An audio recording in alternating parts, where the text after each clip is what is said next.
Assalamualaikum warahmatullahi wabarakatuh.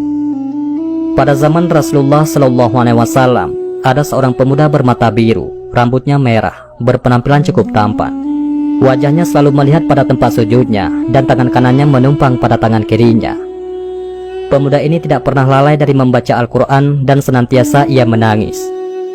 Pakaiannya hanya 2 helai saja, namun sudah terlalu lusuh untuk dipakai, sehingga tidak ada orang yang menghiraukannya. Pemuda ini jika bersumpah demi Allah, pasti akan terkabul. Beliau tidak dikenali dan miskin, malah banyak orang yang suka menertawakannya, mengejeknya, dan menuduhnya sebagai pencuri, serta bermacam lagi penghinaan dilemparkan kepadanya. Pemuda Yaman ini telah lama menjadi yatim, tidak mempunyai saudara kecuali hanya ibunya yang telah tua dan lumpuh. Untuk menyerah kehidupan sehari-hari, Uwais bekerja sebagai pengembala kambing. Upah yang diterimanya hanya cukup untuk kehidupan harian bersama ibunya.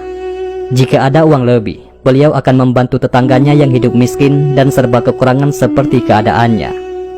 Walaupun dalam keadaan serba payah, beliau tidak pernah lalai dalam mengerjakan ibadahnya, sedikit pun tidak pernah berkurang.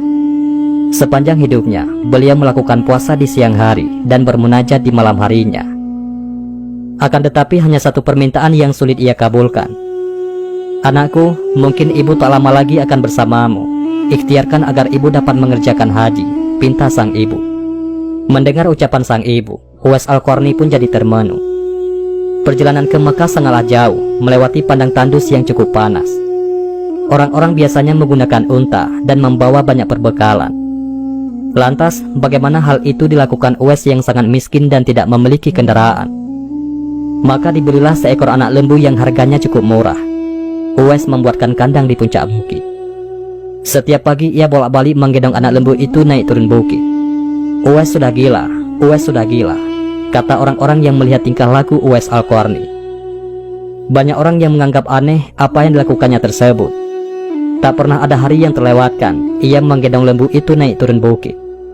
Semakin hari anak lembu itu semakin besar, dan semakin besar pula tenaga yang diperlukan Uwais. Tetapi karena latihan tiap hari, anak lembu yang membesar itu tidak terasa lagi bagi Uwais Al-Qarni. Setelah 8 bulan berlalu, sampailah pada musim haji. Lembu Uwais telah mencapai 100 kg, begitu juga otot Uwais yang semakin kuat. Ia menjadi bertenaga untuk mengangkat barang. Taulah sekarang orang-orang, apa maksud Uwais menggendong lembu setiap harinya. Ternyata ia sedang latihan untuk menggendong ibunya. Uwais menggendong ibunya berjalan kaki dari Yaman ke Makkah. Subhanallah, alangkah besar cinta Uwais pada ibunya. Uwais berjalan tegap menggendong ibunya wukuf di Ka'bah. Ibunya terharu dan bercucuran air mata karena telah sampai di Baitullah. Di hadapan Ka'bah, ibu dan anak itu berdoa, "Ya Allah, ampuni semua dosa ibu," kata Uwais Al-Qarni. "Bagaimana dengan dosamu?" tanya sang ibu keheranan. Uwais menjawab, "Dengan terampuninya dosa ibu, maka ibu akan masuk surga. Cukuplah ridho dari ibu yang akan membawaku ke surga." Itulah keinginan Uwais yang tulus dan penuh cinta. Allah Subhanahu wa Ta'ala pun memberikan karunia untuknya. Uwais seketika itu juga sembuh dari penyakit sopannya, hanya tertinggal bulatan putih di tengkunya. Itulah tanda untuk Umar bin Khattab dan Ali bin Abi Thalib, yaitu 2 sahabat Rasulullah, untuk mengenali Uwais. Uwais Al-Qarni telah memeluk Islam pada masa negeri Yaman mendengar seruan Nabi Muhammad SAW. Peraturan-peraturan yang terdapat di dalam agama Islam sangat menarik hati Uwais Al-Qarni. Banyak rekan-rekannya yang telah memeluk Islam pergi ke Madinah untuk mendengar secara langsung dakwah Nabi Muhammad SAW. Hati Uwais juga bersemangat untuk ke Madinah untuk bertemu kekasih Allah, penghulu para nabi. Tetapi beliau tidak mampu karena tidak mempunyai bekal yang cukup untuk sampai ke sana. Apalagi beliau perlu menjaga ibunya. Jika beliau pergi, siapa pula yang akan melihat ibunya? Dikisahkan ketika terjadi perang Uhud, Rasulullah SAW mengalami cedera dan giginya patah karena dilempari batu oleh musuh-musuhnya. Berita ini akhirnya sampai kepada Uwais, lalu ia segera memukul giginya dengan batu hingga giginya patah. Hal tersebut dilakukan sebagai bukti kecintaannya kepada baginda Nabi Muhammad SAW, sekalipun beliau belum pernah melihat baginda Nabi. Hari berganti hari dan musim pun berlalu. Kerinduannya terhadap Rasulullah tak dapat dibendung lagi. Uwais merenungkan diri dan bertanya dalam hatinya, bisakah dirinya dapat bertemu dengan Nabi dan memandang wajah Nabi dari dekat? Akhirnya pada suatu hari Uwais mendekati ibunya, mengeluarkan isi hatinya dan memohon izin kepada ibunya agar diperkenankan pergi menemui Nabi yang begitu ia rindukan di Madinah. Sang ibu, walaupun telah uzur, merasa terharu ketika mendengar permohonan anaknya. Beliau memahami perasaan Uwais dan berkata, "Pergilah wahai anakku, temuilah Nabi di rumahnya, dan bila telah berjumpa, segeralah engkau kembali pulang." Dengan perasaan gembira yang amat sangat, Uwais berkemas untuk berangkat ke Madinah. Dan sebelum pergi, beliau menyiapkan keperluan ibunya yang akan ditinggalkan, serta berpesan kepada tetangganya agar dapat menemani ibunya sepanjang kepergian beliau. Sesudah mencium tangan ibunya yang tercinta, berangkatlah Uwais menuju ke Madinah, yang jaraknya sekitar 400 km dari Yaman. Dengan waktu yang cukup lama, akhirnya tibalah Uwais Al-Qarni di kota Madinah. Segeralah ia menuju ke rumah Nabi Muhammad SAW. Diketuknya pintu rumah itu sambil mengucapkan salam.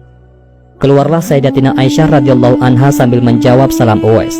Segera saja Uwais menanyakan baginda Nabi yang ingin ditemuinya. Namun ternyata baginda SAW tidak berada di rumah, melainkan berada di medan perang. Betapa kecewa hati sang perindu, dari jauh ingin berjumpa, tetapi yang dirindukannya tidak berada di rumah. Dalam hatinya bergolak perasaan ingin menunggu kedatangan Rasulullah dari medan perang. Tapi beliau teringat akan pesan ibunya yang sudah tua dan senantiasa dalam keadaan tidak sehat itu agar ia cepat pulang ke Yaman. Disebabkan ketaatan kepada ibunya, pesan dari ibunya itu telah mengalahkan suara hati untuk menunggu kepulangan Rasulullah SAW.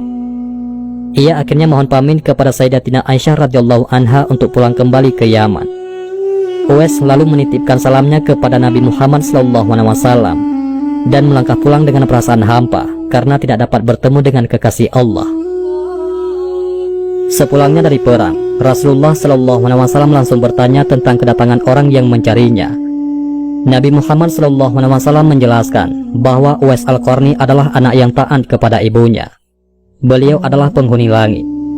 Mendengar perkataan Rasulullah SAW, Sayyidatina Aisyah radhiyallahu anha dan para sahabatnya tertegun seketika. Lalu kata Sayyidatina Aisyah radhiyallahu anha, memang benar sebelum ini ada seseorang telah datang mencari Rasulullah SAW.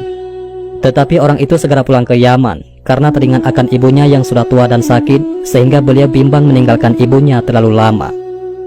Rasulullah SAW bersabda, "Kalau kalian ingin berjumpa dengan dia, yaitu Uwais Al-Qarni, perhatikanlah bahwa ia mempunyai tanda putih di tengah-tengah telapak tangannya." Sesudah itu Rasulullah SAW memandang kepada Sayyidina Ali dan Sayyidina Umar radhiyallahu anhum lalu bersabda, "Apabila kalian bertemu dengan dia, mintalah doa dan istighfarnya untuk kalian, karena dia adalah penghuni langit, bukan penghuni bumi." Tahun berganti tahun dan Sayyidina Umar menjadi khalifah kedua menggantikan Abu Bakar As-Siddiq yang telah wafat. Suatu ketika Khalifah Umar teringat akan sabda Nabi tentang Uwais Al-Qarni, sang penghuni langit.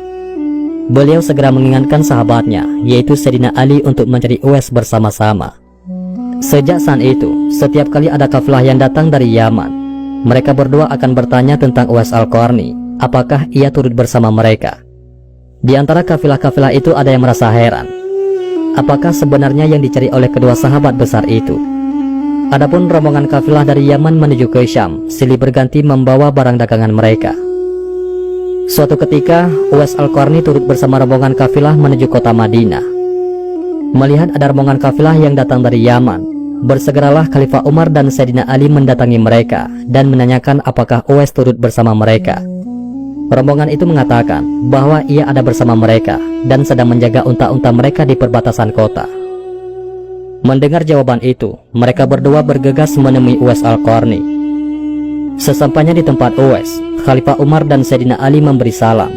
Namun rupanya Uwais sedang melaksanakan sholat. Setelah mengakhiri sholatnya, Uwais menjawab salam kedua tamu agung tersebut sambil bersalaman. Sewaktu berjabatan, Khalifah Umar segera membalikkan tangan Uwais untuk membuktikan kebenaran tanda putih yang berada di telapak tangan Uwais, sebagaimana pernah disabdakan oleh baginda Rasulullah Muhammad SAW. Ditanyalah Uwais oleh kedua sahabat Nabi tersebut, "Siapakah nama saudara?" Lalu Uwais menjawab, "Abdullah." Mendengar jawaban itu, kedua sahabat itu pun tersenyum dan mengatakan, "Kami juga Abdullah, yakni hamba Allah. Tapi siapakah